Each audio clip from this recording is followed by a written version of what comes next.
আজকে আমি পাক করছি মানে হাঁস আসছিল দুটা অনেক বড় বড় যে বেটি হাঁস না বেটা হাঁস আর কি আমাদের এলাকায় হাঁস মানে বেটা হাঁসটি আর কি।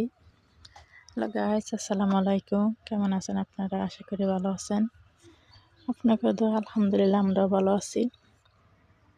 আর এই যে আমি হাঁসের মাংস, আজকে দুইটা হাঁস আসছিল, আমি যে হাঁস পালছিলাম ওটি আমি দুইটা রেখে দিছি আর বেরিয়ে আসছিল সাইডটা ডিবেট চালাইছি। তারপরে বেড়া আসলে সাইডটা দুটা রাখছি খাওয়ার জন্য আর দুটা বিক্রি করে লাইছি। আর আজকে ভাবলাম এটি আমি জব করে লাই। তারপরে এই যে আমি মশলাটি আছে না, যে হাঁসের মাংস আমি আনাম মশলা দিই নাই, শুধু গুঁড়ি করে মানে বাইটটা নিচ্ছি মশলাটা, বাইটে মশলাটা দিচ্ছি। এটা খাইতে অনেক ভালো লাগে। সব মশলা আগে আমি কষে নিতেছি, কষা তারপরে এই যে হাঁসের মাংসটি দিয়ে দিছি।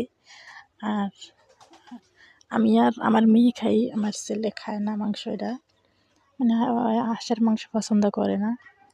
তারপরে একসাথে ভাবলাম দুটা যাবো করে, তারপরে জাল দিয়ে দেখামনি। আর গ্রাম দেশে তো মনে জানেন যে শিয়াল আছে, হাঁস মুরগি কিছু রাখা যায় না, সবাই সে খাইলা শিয়ালে।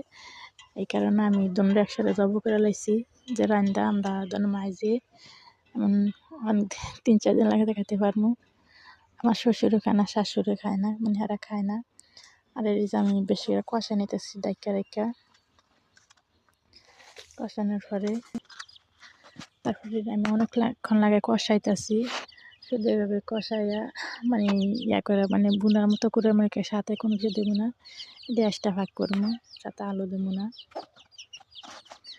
আর এই যে মানে ডাইকা রেখে অনেকক্ষণ কষাই, তারপরে এভাবে কষাইতেছি, অন্তত জল দিই নাই। আর হাঁসের থেকে অনেক তেল উঠছে, অনেক পরিমাণ তেল উঠছে। বাস মাংসটা খাইতে অনেক ভালো লাগছে। এটা ভাগ করছি আমি, আঁশটা জবাই করছিলাম কালকে রবিবারে, তো কালকে আমি বিকাল দিকে ভাগ করছি। আর আজকে আমি এটা ভিডিও ছাড়বো আর কি, ড্রিঙ্ক করতেছে আজকে সোমবার। তাই মানে এদিকে আমি জল দিছি, জল আমি বেশি রাখবো না তরকারির ভিতরে। এটা মানে সিদ্ধ করে বেশি সিদ্ধ করতে বেশি সময় লাগে নাই, যেন তুনতা জাহাজ আমি ফ্রিজে রাখি নাই, জব করছি সকালে, তারপরে দুপুরের দিকে ভাগ করে লাইছি।